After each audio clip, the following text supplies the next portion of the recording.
Hi friends, ఇవాళ నేను మా మమ్మీని కాసేపు కిచెన్ అప్పడిగా, ఎందుకంటే నేను రోజు మా స్కూల్ ఎక్స్పెరిమెంట్స్ చేసేదాన్ని. కానీ స్కూల్స్కి సమ్మర్ హాలిడేస్ ఇచ్చారు కదా, అందుకే నేను ఇవాళ ఈ ఇంగ్రీడియంట్స్తో మా కిచెన్లో ఎక్స్పెరిమెంట్ చేయబోతున్నాను. ఇవి కట్ చేసుకున్నాం కదా, ఇప్పుడు రెడ్ చట్నీ పట్టుకుందాం. ఎలాగోలా మిక్సీలో కష్టపడి చట్నీ నూరేసాక స్టవ్ వెలిగించుకుందాం. వైట్ చట్నీ కోసం ఇవన్నీ కడాయిలో వేసి వేపుకున్నా. నేను వైట్ చట్నీ చేసుకోవడానికి మళ్ళీ నాకు మిక్సీతో పని పడింది. మా మమ్మీకి కొంచెం కూడా బుద్ధి లేదు. పాపం చిన్నపిల్ల ఎక్స్పెరిమెంట్ చేస్తుంది కదా, కష్టపడి హెల్ప్ చేద్దామని కూడా లేదు. అసలు రోజు ఇంట్లో పనులన్నీ నేనే చూసుకోవాలి. అసలు నేను లేకపోతే వీళ్ళందరూ ఏమైపోతారు, బా టెన్షన్. సరే మిక్సీ పట్టుకుందాం.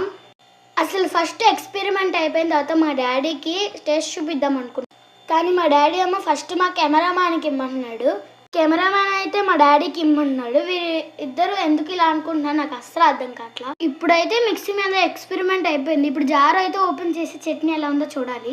చట్నీ అయితే వైట్ కలర్లో చందమామలా సూపర్గా ఉంది. ఇందాక మీకు రెడ్ చట్నీ చూపలేదు కదా, ఇప్పుడు చూడండి ఎంత బాగుందో.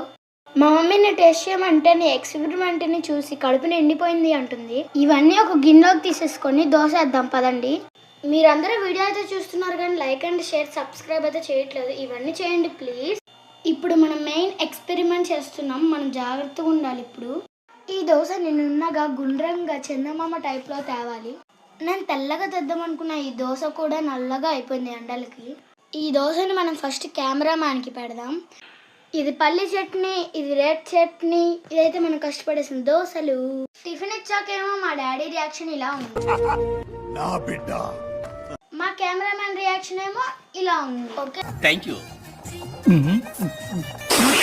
శివాజీ శివాజీ కాఫీలో గోమూత్రాలు కలిపారా, నన్ను చంపాలని చూస్తున్నారా, అంబులెన్స్ కు ఫోన్ చేయరా, మన ఊరి ట్రాఫిక్ లో అంబులెన్స్ కూడా దారివ్వరు కదరా.